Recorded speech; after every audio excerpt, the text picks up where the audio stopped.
Hello, beautiful people. I hope you're all fine and doing well. This is Matt and welcome back to my channel. तो यार कल मैंने reaction बनाया था Mumbai airport के ऊपर और बहुत मज़ा आया यार मुंबई का एयरपोर्ट देख के। बहुत प्यारा एयरपोर्ट है, बहुत बड़ा एयरपोर्ट है। ठीक है, बहुत ज़बरदस्त डिज़ाइन था उसका। और जिस तरह से उस एयरपोर्ट को जो है ना, उसका इंटीरियर जो है बहुत ही खूबसूरत यार बनाया गया। टोटल डिज़ाइनिंग जो है उसकी मज़ा आ गया था वीडियो देख के। तो फिर मुझे कुछ व्यूवर्स ने सजेशंस दी कि दिल्ली का एयरपोर्ट जाना, उसको भी देखा जाए। तो मैं सोचा यार क्यों नहीं। तो चलें आज देखते हैं दिल्ली का एयरपोर्ट और साथ साथ आपको रिएक्शन देते हैं। तो लेट्स स्टार्ट द वीडियो। ये video Indira Gandhi international airport terminal 3 के डिपार्चर और अराइवल का है। इस वीडियो को मैं उन सब के लिए बना रहा हूँ जिन्होंने IGI टर्मिनल 3 एयरपोर्ट अंदर से कभी नहीं देखा है, या फिर वो दिल्ली से फ़्लाइट लेने वाले हैं या वापस फ़्लाइट लेकर दिल्ली आने वाले हैं। IGI यानी इंदिरा हमारे गांधी वीडियोस अच्छे लगे तो चैनल को सब्सक्राइब करें और बेल बटन प्रेस करें। सजेशंस और फीडबैक देने के लिए हमारी वीडियो में कमेंट करें। इस वीडियो में मैं आपको पहले डिपार्चर का सेक्शन दिखाऊंगा जहां से आप फ़्लाइट पकड़कर अपने डेस्टिनेशन के लिए जाते हैं, और उसके बाद में अराइवल सेक्शन दिखाऊंगा जहां पे हम इंटरनेशनल फ़्लाइट के बाद इमिग्रेशन चेक कराकर अपने लगेज लेने जाते हैं और फिर वहां से हम एयरपोर्ट से बाहर निकल जाते हैं। ये IGI का ड्यूटी फ्री सेक्शन है। यहाँ पे GST या टैक्स नहीं लगता है। अगर आप परफ्यूम खरीदते हैं, लिकर, चॉकलेट्स, कॉस्मेटिक्स एक्सेट्रा जो भी यहाँ पे इस सेक्शन में मिलते हैं, ये कम्प्लीटली ड्यूटी फ्री होता है। ड्यूटी फ्री सेक्शन में एंटर करने से पहले आपको अपना बोर्डिंग पास कलेक्ट करना होता है और फिर जाकर आपको अपना सिक्योरिटी चेकिंग क्लियर कराना होता है। फिर जाकर आप अराइवल के इस सेक्शन में पहुंच पाते हैं। Indira Gandhi international airport new Delhi है, जिसका जो लोअर फ्लोर है वो अराइवल का सेक्शन होता है और जो अपर फ्लोर है वो डिपार्चर का एरिया होता है। इस टर्मिनल में 168 चेक इन काउंटर्स हैं, तकरीबन 78 एरो ब्रिजेस हैं, 48 कॉन्टैक्ट स्टैंड्स हैं, 54 पार्किंग बेज हैं, 95 इमिग्रेशन काउंटर्स हैं, 15 एक्सरे स्क्रीनिंग एरियाज़ हैं, जिसकी वजह से आपको कम वेट करना पड़ता है। और बाकी जो सेक्शन है यहाँ पे ड्यूटी फ्री और शॉपिंग एरिया है, और भी काफ़ी सारी फैसिलिटीज़ हैं यहाँ पे जो मैं आपको आगे बताऊँगा। अगर हम ट्रैफिक और कार्गो की बात करें तो ये इंडिया का सबसे बिजीएस्ट एयरपोर्ट है। 3 जुलाई 2010 में इसका इनॉग्रेट, जितने भी इंटरनेशनल फ़्लाइट्स हैं उन सबको शिफ्ट कर दिया गया था लेट जुलाई 2010 में, और जितने भी फुल सर्विस डोमेस्टिक कैरियर्स हैं उनको नवंबर 2010 में टर्मिनल 3 में शिफ्ट कर दिया गया था। तो कोई ज़्यादा टाइम नहीं हुआ इस एयरपोर्ट को। Air India, jet Airways, Vistara, air Asia India, ये जो सारे फ़्लाइट है डोमेस्टिक फुल सर्विस एयरलाइंस जो हैं, ये सारे टर्मिनल 3 से ऑपरेट करते हैं। इंदिरा गांधी इंटरनेशनल एयरपोर्ट जो है वो हब है एयर एशिया इंडिया का, एयर इंडिया का, अलायंस एयर का, गो एयर का, इंडिगो का, जेट एयरवेज का, क्विक जेट एयरलाइंस का, स्पाइस जेट, विस्तारा और जूम एयरलाइंस का। इंडिया में प्राइवेट एयरलाइंस भी काफ़ी एक सारी इम्पॉर्टेंट चीज़ जो आपको बताना चाहूँगा यहाँ पे वो ये है कि इस एयरपोर्ट का जो स्टाफ है वो काफ़ी हेल्पफुल है। अगर आप उनसे पूछते हैं तो वो आपको सही तरीके से गाइड कर देंगे कि कहाँ पे क्या चीज़ है, क्या सेक्शन है कहाँ पे। अगर आपको फिर भी कुछ एक्स्ट्रा इन्फॉर्मेशन चाहिए तो आप इन्फॉर्मेशन डेस्क पे जाके कंप्लीट डिटेल्स ले सकते हैं किसी भी चीज़ के बारे में। एक और इम्पॉर्टेंट चीज़ आपको बताता हूँ कि 2017 में वर्ल्ड्स बेस्ट एयरपोर्ट का अवार्ड मिला था एयरपोर्ट सर्विस क्वालिटी अवार्ड्स 2017 में, मुंबई एयरपोर्ट और दिल्ली इंटरनेशनल एयरपोर्ट दोनों को ही। अगर आप इंदिरा गांधी इंटरनेशनल एयरपोर्ट से जा रहे हैं, चाहे वो टर्मिनल 1 से जाएं या टर्मिनल 2 से या टर्मिनल 3 से, सभी टर्मिनल्स में आपको इन्फेंट एंड टॉडलर्स के लिए डे केयर रूम्स अवेलेबल हैं, व्हीलचेयर फैसिलिटी अवेलेबल है सीनियर सिटीजन्स के लिए और स्पेशली एबल्ड लोगों के लिए। के साथ ट्रैवल कर रहे हैं तो पेट के लिए अलग से कंटेनर्स मिलते हैं आपको कि आप पेट को अपने साथ ले जा सके। इसके लिए आपको पहले से ही अरेंजमेंट करना पड़ेगा अपने एयरलाइंस के साथ, पहले से ही आपको ये डिस्कस करके उनके लिए जो भी एक्स्ट्रा फॉर्मेलिटीज़ हैं वो आपको कंप्लीट करनी होती है। टर्मिनल 3 में स्मोकिंग जोन भी है, गेट नंबर 15 में। मैं स्मोक नहीं करता हूँ, लेकिन जब मैंने मुंबई का वीडियो डाला था, डिटेल्ड वीडियो, तो वहाँ पे काफ़ी लोगों ने पूछा था कि क्या आप यहाँ पे स्मोकिंग जोन है या नहीं है, तो मैं उसको उस वीडियो में कवर नहीं कर पाया था। बट टर्मिनल 3 के अगर आप डिपार्चर में जा रहे हैं तो गेट नंबर 15 के पास स्मोकिंग जोन है। किसी भी तरह की मेडिकल इमरजेंसी के लिए यहाँ पे मेदांता मेडिसिटी के थ्रू डॉक्टर्स दिए गए हैं, प्लस यहाँ पे गार्जियन फार्मेसी है जो कि एयरपोर्ट में 24/7 लोकेटेड है अपनी अपनी जगह पे। यहाँ पे नीचे आपको कार्पेट है या पैसेंजर्स डिजाइन को जो फ्लोर का है इस वो तरह? वेलनेस और हेल्थ के लिए वाह, न्यूट्रिशंस, आयुर्वेदा, वाइटामिन्स क्या और बात है पर्सनल यार। एंड हेल्थ केयर के प्रोडक्ट्स भी मिलेंगे। इस अगर आपको एयरपोर्ट कोई में भी आई स्पेशल गेस असिस्टेंस काफी चाहिए कल्चर को। जैसे कि व्हील चेयर, तो टर्मिनल 1 में ये गेट नंबर 8 के पास लोकेटेड है, टर्मिनल 2 में ये गेट नंबर 1 डिपार्चर में लोकेटेड है, और टर्मिनल 3 यानी कि ये जो आप एयरपोर्ट में अभी देख रहे हैं वीडियो, अगर आप टर्मिनल 3 में हैं तो गेट नंबर 1 और 8 डिपार्चर में wheel chair assistance facility available है आपके लिए। आईजीआई एयरपोर्ट जो है वो डिसेबल्ड फ्रेंडली है, यानी कि पूरी की पूरी जो टर्मिनल की बिल्डिंग है उसमें आप व्हीलचेयर से किसी भी सेक्शन में जा सकते हैं, प्लस यहाँ के जो टॉयलेट्स हैं वो आपके स्पेशल नीड्स के लिए बने हुए हैं। व्हीलचेयर के साथ आप टॉयलेट्स में भी जा सकते हैं, प्लस जितने भी यहाँ पे चेक इन रो हैं वहाँ पे डेडिकेटेड स्पेशल असिस्टेंस काउंटर भी बने हुए हैं आपको हेल्प करने के लिए। ओके। अगर आपको दिल्ली के ट्रैफिक जैम से बचना है और टर्मिनल 3 या टर्मिनल 1 जाना है एयरपोर्ट का, तो आप मेट्रो का यूज़ करके जा सकते हैं। डायरेक्ट कनेक्टिविटी है दोनों ही टर्मिनल के साथ मेट्रो की। अमेजिंग यार। पूरा मेट्रो एयरपोर्ट ही भी वाईफाई connected जोन है है। और यहाँ पे एटलीस्ट आप हाफ एन आवर के लिए वाईफाई यूज़ कर सकते हैं फ्री ऑफ कॉस्ट। अगर उसके बाद भी आपको वाईफाई चाहिए तो आपको पे करना पड़ेगा। ये एयरपोर्ट काफ़ी बड़ा है, चाहे आप दिल्ली से कहीं बाहर जा रहे हैं या कहीं बाहर से आप दिल्ली आ रहे हैं और आपको एयरपोर्ट से बाहर जाना है तो आपको काफ़ी चलना पड़ता है। तो आपके कन्वीनियंस के लिए, आपकी सुविधा के लिए ये मूविंग वॉकवेज बनाया हुआ है सारे एयरपोर्ट में। चाहे आप आ रहे हैं या जा रहे हैं, आप ये ऑटो वॉक या मूविंग वॉकवे, या आप इसको ट्रैवलेटर भी बोल सकते हैं या ट्रैवलेटर भी बोल सकते हैं, तो इनका यूज़ करके आप ज़्यादा डिस्टेंस कम से कम टाइम में कवर कर सकते हैं। आप जब एयरपोर्ट में एंटर कर जाते हैं चेक इन के बाद, सिक्योरिटी चेक इन के बाद, तो आप काफ़ी सारे फैसिलिटीज़ हैं, सर्विसेज हैं एयरपोर्ट की जो आप ले सकते हैं, जैसे कि बैंकिंग फैसिलिटी यहाँ पे अवेलेबल है, बिजनेस और वीआईपी फैसिलिटीज़ अवेलेबल है, फ्री वाईफाई इंटरनेट कनेक्शन है, ड्यूटी फ्री आउटलेट्स है। आपका अगर लगे यार ये जो इसका फ्लोर है ना, ये मुझे बड़ा खूबसूरत लग रहा है यार। अमेजिंग। बिल्कुल ऐसा लग रहा है जैसे कारपेट डला हुआ है नीचे। ठीक है, कमाल है यार, बहुत खूबसूरत है। छूट जाता है या लॉस्ट एंड फाउंड सेक्शन है, अगर आपका लगेज छूट जाता है तो आप बाद में आके वो लगेज भी कलेक्ट कर सकते हैं। इन्फॉर्मेशन काउंटर्स है, इसमें भी थोड़ा एयरलाइंस के ग्रीनरी काफ़ी का सारे टच दिया लाउंजेस हुआ हैं है। यहाँ पे, फूड ड्रिंक और काफ़ी सारे रिटेल शॉप्स भी हैं। आपने इस वीडियो में देखा होगा कि आपको काफ़ी सारे रिटेल शॉप्स मिले होंगे, और इनफैक्ट आप जब तक बोर्डिंग गेट तक जाते हैं आपको बीच बीच में और भी रिटेल शॉप्स और छोटे छोटे फूड आउटलेट्स और ड्रिंक्स सब कुछ मिलते हैं। छोटे छोटे कियोस्क लगे हुए होते हैं, आपको यहाँ पे कोई प्रॉब्लम नहीं होगा। गुड।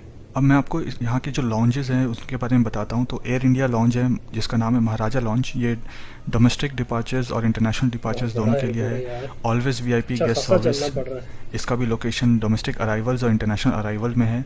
आईटीसी ग्रीन लॉन्ज, इसका जो लोकेशन है वो इंटरनेशनल डिपार्चर एयर साइड, और ये 24 आवर्स ओपन रहता है। ITC green lounge 24 hours open रहता है। प्लाजा नैप एंड शार है, इसका जो लोकेशन है वो डोमेस्टिक के अराइवल्स में है और इंटरनेशनल के अराइवल में है। प्लाजा प्रीमियम है, इसका डोमेस्टिक डिपार्चर में लोकेशन है।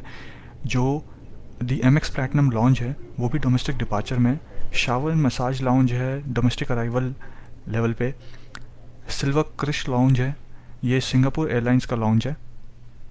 तो इतने सारे लॉन्जेस यहाँ पे ऑलरेडी हैं। यहाँ पे काफ़ी सारे होटल्स भी हैं, और बिल्कुल पास में I think by 3 kilometres from airport, international airport, यहाँ पे एरो सिटी है। तो एरो सिटी का भी मैंने एक वीडियो बनाया है जो ऊपर लिंक है, मैं वहाँ पे दे दूँगा। और वीडियो के एरो सिटी का यार मैंने भी रिएक्शन किया हुआ, तो आप मेरे चैनल पे भी एरो सिटी का रिएक्शन दे सकते हैं। मैं भी ऊपर आपको कार्ड शो कर दूंगा, तो प्लीज़ वो भी देखिएगा, एंड में दे दूँगा। प्लस जो मुंबई एयरपोर्ट का मैंने वीडियो बनाया था उसका लिंक भी इस वीडियो के लास्ट में मैं ज़रूर दे दूँगा, कि आप देखें कि मुंबई एयरपोर्ट कितना खूबसूरत है। अब यहाँ से मैं फ़्लाइट पकड़ने जा रहा हूँ, अपने गेट पे जाके मैं फ़्लाइट पकड़ूँगा अपने डेस्टिनेशन के लिए। और उसके बाद का जो वीडियो है उसमें जब मैं अराइव करता हूँ वापस दिल्ली इंटरनेशनल एयरपोर्ट में, तो मैंने वहाँ का वीडियो बनाया है। तो अब जो नेक्स्ट सेक्शन है उसमें आप देखेंगे कि जब आप अराइव करते हैं यहाँ, तो अराइवल में कैसा दिखता है इंटरनेशनल एयरपोर्ट, और उसमें क्या फैसिलिटीज़ है, कहाँ पे क्या चीज़ है। अब मैं आपको वो सारे वीडियोस दिखाऊंगा। तो फ़िलहाल ये सेक्शन जो था अभी तक जो आप देख रहे थे, या डिपार्चर का सेक्शन था, इस सेक्शन में हम जाते हैं फ़्लाइट पकड़ के अपने डेस्टिनेशन में जाने के लिए। अब मैं आपको अराइवल सेक्शन के वीडियो दिखाऊंगा अच्छा खासा टर्मिनल तो 3 चल के जाना इंदिरा पड़ता गांधी है, एयरपोर्ट का। थक जाता होगा आई मीन चल चल के। टर्मिनल 3 का अराइवल सेक्शन है। जब आप वापस आते हैं दिल्ली कहीं से फ़्लाइट लेके तो इस सेक्शन के थ्रू जाते हैं। फ़िलहाल ये क्योंकि मैं इंटरनेशनल फ़्लाइट लेके आया था तो ये इंटरनेशनल अराइवल सेक्शन है। यहाँ से मैं जब नीचे उतरूँगा तो वहाँ पे इमिग्रेशन चेक होगा।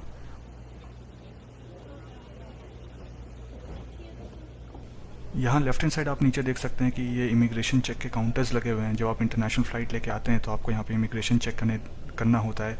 उसके बाद कस्टम एरिया से होकर आपको गुजरना पड़ता है। तो अब यहाँ से मैं नीचे जाऊँगा और वहाँ पे इमिग्रेशन चेक करवाऊँगा अपना क्लियर, और उसके बाद मैं दूसरे सेक्शन में आपको दिखाऊँगा कि वहाँ पे क्या है। फ़िलहाल नीचे चलते हैं और इमिग्रेशन चेक के पास जाते हैं। ये डिज़ाइन चेक करें, बड़ा यूनिक सा डिज़ाइन बना हुआ है, हाथ बने हुए हैं। और इसका क्या मतलब है यार, अगर कोई मुझे समझा सके तो यार। डिज़ाइन बड़ा इंटरेस्टिंग लग रहा है। यहाँ पे काफ़ी सारे काउंटर्स हैं। अगर आप इंडियन हैं तो आपके लिए अलग काउंटर है। अगर आप किसी एक पर्टिकुलर कंट्री से आ रहे हैं तो आपके लिए अलग काउंटर्स हैं। अगर आप स्पेशली एबल्ड हैं या आपके साथ कोई बच्चा है या आप सीनियर सिटीज़न हैं या आप व्हील चेयर में आ रहे हैं तो आपके लिए अलग काउंटर है। आपको लंबे लाइन में लगने की ज़रूरत नहीं है। वहाँ पे इमिग्रेशन जल्दी कंप्लीट कर दिया जाता है उन लोगों के लिए, सो दैट उनको प्रॉब्लम ना हो। बाकी लोग लाइन में लग सकते हैं। लाइन इतनी बड़ी नहीं होती है, नॉर्मली क्यूज़ छोटे होते हैं। यहाँ पे आप खुद देख सकते हैं, काफ़ी कम टाइम लगता है इतने ज़्यादा टर्मिनल है यार, इमिग्रेशन को कंप्लीट आई करने मीन काउंटर्स हैं इतने ज़्यादा, रश के तो लगने देना 90+ सबसे अच्छी बात यह है कि मुझे यहाँ पे सैमसंग S10 Plus का ऐड दिख गया था एयरपोर्ट में और मैं बहुत खुश हो गया क्योंकि इसी फ़ोन से मैं ये वीडियो बना रहा हूँ आप सबको दिखाने के लिए। तो मैं इमिग्रेशन को क्रॉस करके यहाँ पे दूसरे सेक्शन में आ गया हूँ। इस सेक्शन में ये ड्यूटी फ्री सेक्शन है। अगर आप इंटरनेशनल ट्रैवल करके आ रहे हैं तो यहाँ से आप ड्यूटी फ्री सेक्शन से परचेज़ कर सकते हैं। लिकर, परफ्यूम्स, कॉस्मेटिक्स, यहाँ पे जो कुछ भी है वो टैक्स फ्री होता है बिल्कुल, और जो मार्केट रेट है उससे काफ़ी सस्ता होता है। तो नॉर्मली लोग जो इंटरनेशनल ट्रैवल करके आते हैं वो ड्यूटी फ्री से शॉपिंग करते हैं ज़रूर। और यहाँ से ड्यूटी फ्री से शॉपिंग करने के लिए आपको पासपोर्ट की ज़रूरत है। जिनके पास पासपोर्ट नहीं है तो वो ड्यूटी फ्री से शॉपिंग नहीं कर सकते हैं। हालांकि क्योंकि ये इंटरनेशनल अराइवल है तो यहाँ पे सबके पास पासपोर्ट होगा, जो भी यहाँ पे आ रहे हैं, तो सब यहाँ पे शॉपिंग कर सकते हैं। क्योंकि मैं भी ट्रैवल करता हूँ तो यार मेरा वैसे कभी इस तरह का एक्सपीरियंस नहीं हुआ कि ड्यूटी फ्री शॉप्स के अंदर उन्होंने पासपोर्ट मांगा हो। मेरा नहीं ख्याल कि यार मांगा हो कभी। बहुत ह्यूज है, बहुत बड़ा है, और दुनिया के तकरीबन सारे ब्रांड्स यहाँ पे अवेलेबल हैं। ऐसा कोई ब्रांड नहीं होगा जो यहाँ पे आपको नहीं मिलता होगा।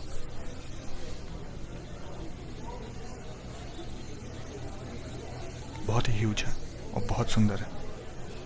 बहुत बड़ा, वाकई बहुत बड़ा। तो यहाँ पे जो स्टाफ है वो भी काफ़ी फ्रेंडली है, आपको हेल्प कर सकते हैं। अगर आपको कुछ नहीं मिल रहा है तो आप ड्यूटी फ्री के स्टाफ से पूछ सकते हैं, वो आपको असिस्ट कर देंगे, आपको हेल्प कर देंगे। ये ड्यूटी फ्री सेक्शन के बाद लगेज सेक्शन आता है जहाँ पे आप कन्वेयर बेल्ट के पास जाके अपने लगेज को कलेक्ट करते हैं। तो ये पूरा जो सेक्शन है ये लगेज का सेक्शन है। यहाँ पे अलग अलग नंबर्स होते हैं कन्वेयर बेल्ट के। आप डिस्प्ले बोर्ड में देख सकते हैं कि आप जिस फ़्लाइट से आए हैं उस फ्लाइट का कन्वेयर बेल्ट कहाँ पे है जहाँ पे आपका लगेज आएगा, या आपको फ़्लाइट में ही अनाउंसमेंट करके बता दिया जाता है कि आपका कौन सा कन्वेयर बेल्ट नंबर होगा। आप उस कन्वेयर बेल्ट नंबर के पास जाके अपना लगेज कलेक्ट कर सकते हैं। मनी एक्सचेंज फैसिलिटी है यहाँ पे, कैब्स है, मेट्रो है कनेक्टेड, ऑलमोस्ट सारी फैसिलिटीज़ है यहाँ पे आपके एक्सपीरियंस को स्मूथ बनाने के लिए। क्लियर साइन बोर्ड्स लगे हुए हैं हर जगह पे डिस्प्ले क्लियर है। काफ़ी साफ़ सुथरा एयरपोर्ट है, टॉयलेट्स बिल्कुल क्लीन है, आपको यहाँ पे गंदगी नहीं मिलेगी, बिल्कुल साफ़ लगेगा। काफ़ी अच्छा एटमॉस्फेयर है। स्मोकिंग अलाउड नहीं है यहाँ पे। ये इन्फॉर्मेशन काउंटर है, यहाँ पे जाके आप कुछ भी इन्फॉर्मेशन चाहते हैं एयरपोर्ट के बारे में या एयरपोर्ट के बाहर के बारे में तो आप वो पूछ सकते हैं। यहाँ से अगर हम सीधा जाते हैं तो हम बाहर निकल सकते हैं। तो फ़िलहाल मैं आपको ये अराइवल का सेक्शन दिखा रहा हूँ जहाँ से आप लगेज हैं। ये ट्रॉलीज़ हैं, तो ट्रॉलीज़ को ऐसे ले जाते हैं इकट्ठा करके। इस सेक्शन में आगे चलेंगे तो आपको कस्टम क्लियरेंस करना पड़ेगा। कस्टम क्लियरेंस के बाद आप जब बाहर निकलते हैं तो वहाँ से आप इस सेक्शन से आप कैब बुक कर सकते हैं। आप यहाँ से और भी शॉपिंग करना चाहें, अगर कुछ भूल गए आप शॉपिंग करना पहले, तो आप यहाँ से भी शॉपिंग कर सकते हैं। यहाँ पे ATMs भी अवेलेबल है, यहाँ पे कैब बुकिंग फैसिलिटीज़ भी अवेलेबल है, यहाँ पे इंफॉर्मेशन डेस्क है, शॉपिंग के लिए शॉप्स हैं छोटे छोटे, यहाँ पे फूड काउंटर्स है, यहाँ पे अगर आपको भूख लगी है, आप कुछ खाना चाहते हैं तो वो सब फैसिलिटीज़ भी है यहाँ पे। और अगर आप चलते चलते थक गए और रेस्ट करना चाहते हैं तो यहाँ पे चेयर्स भी लगे हुए हैं जहाँ पे आप जाकर कुछ देर रेस्ट कर सकते हैं। मुझे उम्मीद है कि ये वीडियो आपको काफ़ी इन्फॉर्मेटिव लगा होगा। आपको एयरपोर्ट कैसा लगा, अच्छा लगा या बुरा लगा, आप ये मुझे कमेंट सेक्शन में बताइए। अगर आप दिल्ली एयरपोर्ट इंटरनेशनल टर्मिनल 3 में आए हैं या आने वाले हैं तो कमेंट करके मुझे ज़रूर बताइए। ऐसे ही और वीडियोस देखने के लिए चैनल को सब्सक्राइब ज़रूर करें। हमारे वीडियोस ओके तो यार काफ़ी बड़ा एयरपोर्ट है दिल्ली एयरपोर्ट भी, मुंबई एयरपोर्ट से जो है ना वो कम नहीं है, बहुत बड़ा एयरपोर्ट है। तो जिसे कहते हैं ना पैसेंजर्स की यहाँ पे सहूलत का, पैसेंजर्स को फैसिलिटेट करने का जो है ना बड़ा अच्छा इंतज़ाम यहाँ पे किया हुआ है। अभी उन्होंने अच्छे खासे टर्मिनल्स काफ़ी ज़्यादा हैं इस एयरपोर्ट के। आप देखें कि काउंटर्स जो हैं वो कितने ज़्यादा बनाए हुए हैं, हमें कुछ 90+ जो है वो काउंटर्स हैं। बहुत सारी बड़ी एयरलाइंस जो है ना उनका फिर ये एयरपोर्ट हब भी है, ठीक है। इंडिया की जो काफ़ी एयरलाइंस है, एयर इंडिया का भी हब है दिल्ली एयरपोर्ट, ठीक है। तो बाकी एयरपोर्ट बड़ा खूबसूरत है यार, अंदर से भी बड़ा साफ़ सुथरा, और ये भी काफ़ी जिसे कहते हैं ना वो वाइट सा और बिल्कुल साफ़ सुथरी जिसे कहते हैं ना, बड़ी इसको देख के ना बड़ी अच्छी वाइब आती है, ठीक है। इसके अंदर भी मुंबई एयरपोर्ट पर मैंने देखा था, लेकिन उसमें जो अंदर है ना ग्रीनरी वगैरह का ज़्यादा ख्याल ज़रा रखा हुआ है। इसके अंदर उस तरह नहीं है, लेकिन चूँकि इसका डिज़ाइन ज़रा डिफरेंट है, उसका डिज़ाइन ज़रा इस तरह इंस्पायर्ड है नेचर से काफ़ी, ठीक है। तो इसके अंदर भी है, मतलब है कोई उन्होंने गमले वगैरह तो रखे हुए हैं, ठीक है, प्लांट्स वगैरह, तो लेकिन उस तरह नहीं है मुंबई एयरपोर्ट की तरह। लेकिन इसका जो यार जो अंदर जो फ्लोर है मुझे बहुत खूबसूरत लगा, ब्राउन से कलर का ना, वो ऐसे लगता है जैसे कारपेट डला हुआ है नीचे यार, कोई पता नहीं कारपेट ही हो लेकिन एयरपोर्ट के अंदर कारपेट तो हो नहीं सकता, मेरा नहीं ख्याल। लेकिन जो फ्लोर है ना यार बहुत खूबसूरत फ्लोर बना हुआ है, और सीलिंग का डिज़ाइन भी बड़ा अच्छा था यार, वो पोल से बने हुए हैं, अंदर लाइट्स लगी हुई हैं इस तरह, तो सीलिंग भी बहुत प्यारी थी इसकी। तो अमेजिंग यार एयरपोर्ट, और बाकी बहुत है, एयरपोर्ट बड़ा बहुत है, ठीक है। आप चल चल के जो है ना वो थक जाते हैं यार, एयरपोर्ट ख़त्म होने का नाम नहीं लेता। दिल्ली एयरपोर्ट भी बहुत बड़ा है, ठीक है। तो बाकी वेल कनेक्टेड एयरपोर्ट है काफ़ी, आई मीन हर सहूलत जो है ना, मेट्रोज़ कनेक्टेड है, इवन एक टर्मिनल से दूसरे टर्मिनल जाने के लिए भी मेट्रोज़ कनेक्टेड है, विच इज़ अमेजिंग यार। ये चीज़ मैंने कभी नहीं देखी पहले किसी एयरपोर्ट पे, कि एक टर्मिनल से दूसरे टर्मिनल जाने के लिए भी मेट्रोज़ अवेलेबल है, मेट्रो ट्रेन्स, ठीक है। मैं रियाद में रियाद का एयरपोर्ट भी मतलब उतना बड़ा नहीं है, ठीक है, लेकिन यह है कि यहाँ पे एक टर्मिनल से दूसरे टर्मिनल जाने के लिए आपको जो है ना वो बस यूज़ करनी पड़ती है, बसेस चलती हैं यहाँ पे, लेकिन मेट्रो नहीं चलती। मेट्रो यहाँ पे बन रही है, एयरपोर्ट कनेक्टेड है उसके साथ, आने वाले वक्त में कनेक्ट होगा, लेकिन आई डोंट थिंक सो कि वो एक टर्मिनल से दूसरे टर्मिनल तक नहीं जाती, ठीक है। तो दिल्ली एयरपोर्ट में ये फीचर है भाई, विच इज़ अमेजिंग, ठीक है। और बाकी अंदर इसके अंदर भी जो है ना कमी किसी चीज़ का नहीं है। हाँ, बहुत सारे रेस्टोरेंट्स वगैरह, खाने पीने की चीज़ें, और इसका तो वो ड्यूटी फ्री जो एरिया इतना बड़ा है यार, इतना बड़ा ड्यूटी फ्री एरिया, और इतना बड़ा duty free area to be honest मैंने नहीं देखा। मैं ड्यूटी फ्री शॉप से जब भी ट्रैवलिंग करता हूँ, मेरी मोस्टली चूँकि सऊदी अरेबिया से पाकिस्तान की ही ट्रैवलिंग होती है, ठीक है। कभी इस तरह होता है कि यार किसी स्टे करना हो तो, और बहुत कम इस तरह होता है कि यार मैं जो है ना वो कनेक्टेड फ़्लाइट्स लूँ, वाया फ़्लाइट्स लूँ, क्योंकि मुझे डायरेक्ट फ़्लाइट्स लेना जो है ना वो ज़्यादा पसंद है यार। मुझे ये चीज़ बिल्कुल अच्छी नहीं लगती कि यार इतना लंबा सफ़र करो एयरपोर्ट्स के दरमियान। ऐसे लोग जो ट्रैवलिंग पसंद करते हैं वो लोग काफ़ी खुद भी लोग जो है ना जान के भी अपनी फ़्लाइट्स कनेक्टेड लेते हैं कि उनको जो है ना वो डिफरेंट एयरपोर्ट्स एक्सप्लोर करने का मौका मिले, डिफरेंट जगह पे टाइम गुजारने का मौका मिले। लेकिन यार जब भी मैं यहाँ से जाता हूँ ना तो मेरा ये होता है कि भाई मैं पहुँचूँ बस किसी तरह जो है ना घर पहुँचूँ अपने, और जाके अपने जिसे कहते हैं ना पेरेंट्स से, और जिसे कहते हैं सिबलिंग से मिलो जाके जल्द से जल्द, ठीक है। तो हाँ, मैंने किया हुआ ट्रैवल कनेक्टेड फ़्लाइट से, आई मीन मैंने दुबई के थ्रू किया हुआ है, मैंने ओमान के थ्रू किया हुआ है। मस्कत एयरपोर्ट बहुत बड़ा एयरपोर्ट है, जिस तरह दिल्ली एयरपोर्ट है ना, तो बहुत बड़ी हब है मस्कत एयरपोर्ट भी। तो मस्कत एयरपोर्ट के भी जो है ना वो टर्मिनल्स बहुत बड़े बड़े हैं, बहुत बड़ा एयरपोर्ट है। ठीक है, रियाद एयरपोर्ट भी जो सऊदीया के डोमेस्टिक एयरपोर्ट्स हैं काफ़ी मैंने एक्सप्लोर किए हुए हैं, दमाम, रियाद, जद्दा एयरपोर्ट। ठीक है, तो लेकिन यार मुंबई एयरपोर्ट बहुत बड़ा है, मुंबई और दिल्ली एयरपोर्ट्स बहुत बड़े एयरपोर्ट हैं। अमेजिंग यार, अमेजिंग, मज़ा आ गया देख के। ठीक है, और इतनी बड़ी ड्यूटी फ्री शॉप्स मैंने कहीं भी नहीं देखी। हर ब्रांड तकरीबन दुनिया का जो है ना यहाँ पे अवेलेबल होगा, टू बी ऑनेस्ट। हाँ, लेकिन मेरा पर्सनल एक्सपीरियंस, ये भाई तो कह रहे थे कि यार आपको यहाँ से जो है ना वो सस्ती मिलती है चीज़ें, लेकिन टू बी ऑनेस्ट मैं आपको सही बता रहा हूँ कि मैंने जब भी परचेजिंग की है ना ड्यूटी फ्री शॉप से, तो मुझे तो यार वो एक्सपेंसिव लगी हैं। बाहर की निस्बत मुझे जो है ना ड्यूटी फ्री शॉप से परचेजिंग महंगी पड़ी है। ठीक है, आई डोंट नो वाई, मुझे ऐसा लगा, शायद मे भी मैं गलत भी हो सकता हूँ। ठीक है, और मैं इसमें ये नहीं कह सकता, लेकिन मुझे ऐसा लगा कि यार एक्सपेंसिव होती हैं अंदर चीज़ें, बाहर रेट कुछ और होता है, अंदर टैक्सेस तो नहीं होते, लेकिन वो प्राइस ही इतनी रख देते हैं कि वो टैक्सेस मिला के भी नहीं उतनी बनती। तो मेरे ख्याल से तो इस तरह नहीं होना चाहिए। वाह, एनी हाउ, मज़ा आया यार दिल्ली एयरपोर्ट भी देख के। तो जिसने भी मुझे ये सजेस्ट किया था airport, thank you so much. और अगर आप चाहते हैं किसी दूसरे इंडिया के एयरपोर्ट के ऊपर रिएक्शन करूँ, इसी तरह का कोई खूबसूरत एयरपोर्ट्स इंडिया के, तो मुझे प्लीज़ कमेंट सेक्शन में ज़रूर बताइएगा। और मिलते हैं किसी नेक्स्ट रिएक्शन के साथ। Till then take care, bye bye. And before I sign off, please kindly मेरा चैनल सब्सक्राइब कर दें यार। मेरे 90% व्यूवर्स जो हैं वो अनसब्सक्राइब्ड हैं, तो काइंडली यार अगर वीडियो एंड तक देखते हैं तो काइंडली चैनल सब्सक्राइब कर दिया करें। I need your support. Thank you, take care, bye.